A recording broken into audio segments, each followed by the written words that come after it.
Қайырлы күн баршаңызға. Менің арнама қош келдіңіз. Арнаға жазылып лайк басып комментарий қалдыруды ұмытпаңыз. Көп рахмет. 5 өсекшінің халек болуы.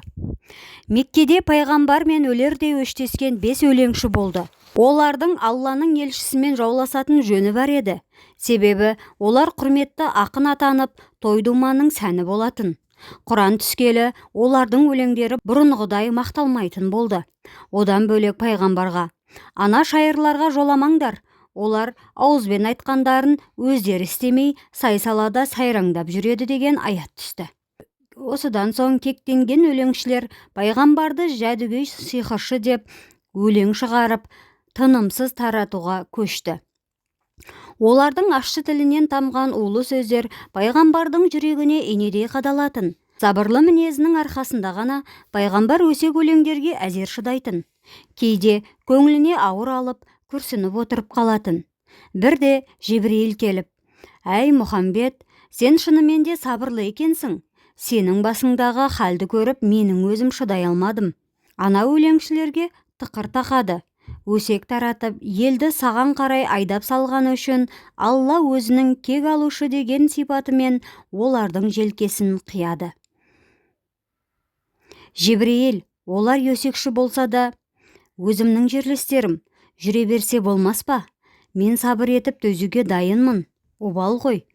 Олай болмайды. Ұлық Алла барлық пендесіне қалау еркін берген. Бұл дүниеде әркім өз қалаған жолмен жүре алады. Дінде зорлық жоқ. Бірақ адал адамның арын төгіп, жала жауып, елді арандатып, оған айдап салуға құқылары жоқ. Сондықтан ұлық Алла саған: Мұхамбетке жала жауып, арандатушы 5 өлеңшіні жазала деп маған бұйырды.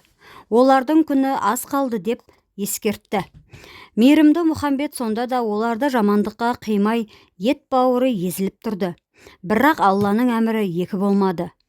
Жебірейіл сол түні Асуат есімді өсекшінің көзіне қарғыс таңбасын салды. Екіншісі Ас деген ақынның табанына белгі соқты. Үшінші Әбжарыстың маңдайына бармақ басты. Сосын Харистің қарны мен Уәлиттің жіліншегіне ен салды. Ертесіне Ас 2 ұлымен түйе іздеп жүреді, табанына тікен кірді. Тікенді алмақ болып әрекет етіп еді, ала алмады.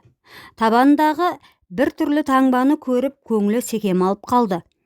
Кешке қарай табаны іріңдеп жараға айналды. Ақыры ажалы сол жарадан болды. Екінші Асуат жұртты жинап алып, пайғамбар туралы қалжың өлеңдерін аспапқа қосып жырлап отырған. Кенет көзіне бір шыбын келіп түшіп кетті. Ол мән бермеді. Түнге қарай көзі құрттап, 2 көзі су қараңғы соқыр болды. Көздегі ірің миға шапты. Дертіне шипа таппай 4 күнде топырақ қапты. Үшінші Әбжарыс атына мініп тойға бара жатты. Орта жолда мінген аты ақсаңдап қалды. Тексермек болып атының тұяғын қарап жатқанда, бір құс тура төбесінен ұшып өтті. Аты үркіп кетіп, иесін теуіп жібереді. Темірдей тұяқ қақ маңдайдан келіп тиді. Той жайына қалды. Есін жинап, өлігін сүйретіп үйіне келді. Таңға жетпей үзілді. Төртіншісі Харис сахарда қатты шөлдіп келе жатып бір құдыққа тоқтады. Шыдамай борсыған суды ішіп қойды. Судың ішіндегі быжнаған ұсақ құртты байқамады. Сәлден соң қарны гүмпиіп ісе бастады. Орта жолда түйесінен ауып құлап түсті. Қарны жарылып өлді. Денесін қарға құзғын шоқып тастады.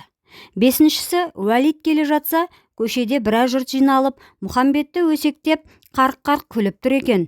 Бұл да пайғамбар туралы шығарған соңғы өлеңдерін паш етпекке асықты.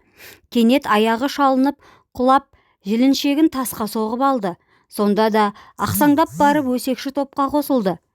Оспадарсыз өлеңдерін оқып, елді таңғалдырып үйіне қайтты. Азанда аяғын баса алмады. Іштен шіреген сүйегі 7 күн жанын қармап тынды.